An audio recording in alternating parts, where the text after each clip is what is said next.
death to end its Tibet problem. Meanwhile, global support for Tibetans, exemplified by the Dalai Lama's 1989 Nobel Peace Prize, 2007 Congressional Gold Medal, and extensive governmental and NGO backing, as well as the United States Congress's 1991 Resolution 41 declaring Tibet an occupied country under established principles of international law, whose true representatives are the Dalai Lama and the Tibetan government in exile, falters before China's rise. Tibetan refugees, moreover, are unnerved by Tenzin Gyatso's 2011 devolution of political authority to a young, popularly elected prime minister, Lobsang Sangay.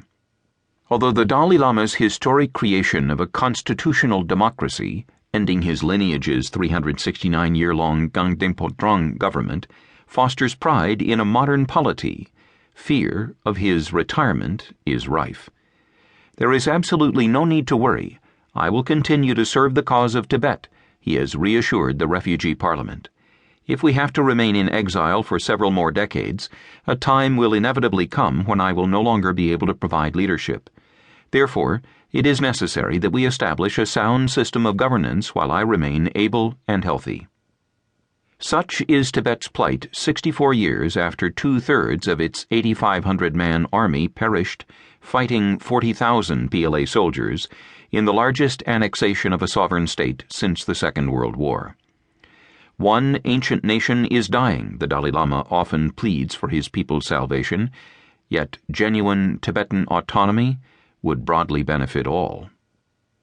The PRC's invasion of the Tibetan plateau removed, for the first time in history, the vital buffer balancing Asia's dominant civilizations. Today, India and China, comprising 1/3 of humanity, station 150,000 opposing troops across a 1,200-mile Himalayan front. 16 rounds of border talks have failed to resolve territorial disputes remaining from the 1962 Sino-Indian War. Tibet's volatility grows, and with India recently declaring China its main strategic threat, the future risks large-scale conflict. The Dalai Lama's first Sino-Tibetan settlement bid, the 5-point peace plan presented to the U.S. Congress on September 21, 1987, addressed the danger in Asia by calling for the transformation of the whole of Tibet into a zone of peace, a demilitarized region whose traditionally neutral, non-violent Buddhist heritage could restore mutual trust between the continent's major powers. With China's destabilizing megadamming of Tibetan rivers, holding hostage much of South and Southeast Asia's water supply, the need for such comity has, again, increased. A Tibetan settlement must come for India and China to achieve peace, says Tempa Tsering, a former cabinet minister of the Tibetan government in exile. And for that, the Chinese have to accept our right to self-rule. China, though, only negotiates if its opponent has the upper hand. Some Tibetans, accordingly, ponder discord, either a second Sino-Indian War, in which one of Beijing's regular incursions would goad India into a counterattack, or a low-intensity conflict, allowing Delhi's high-altitude Tibetan Commando Brigade, the Special Frontier Force, to coordinate a popular insurgency, cutting off China's isolated garrisons, as in the 1909-12 Manchu invasion. Even so, the vast majority of Tibetans favor a peaceful solution with a more moderate Chinese government accepting the framework for self-rule as outlined in the 2008 Government in Exile's Memorandum on Genuine Autonomy for the Tibetan People. That, in turn, would enable the Dalai Lama's return with renewed Chinese respect for his time-honored role as an ethical paragon.